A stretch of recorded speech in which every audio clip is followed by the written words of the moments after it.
دوستان من امروز لبو خریدم. بچه ها من از قیمتش تعجب کردم. 30 تومن بود، چه مفت ارزون. مامانیم 2 تا برامو خرید، یکی برای خواهرم یکی برای خودم. برای خواهرم صورتیه، این کارت هم داشت. برای خواهرم صورتیه، برای خودم سبز فیروزه‌ایه. سبز چه رنگی، چه نوع سبزیه.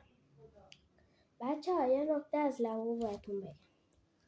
وقتی 9 تا دندون داره، خب ببینید مثلا نگاه کنید 1 2 3 4 5 6 7 8 9 خب داره، یعنی اصله. خب وقتی این بارکدرم داره، یه بارکد اینجا، خب دیگه اصله.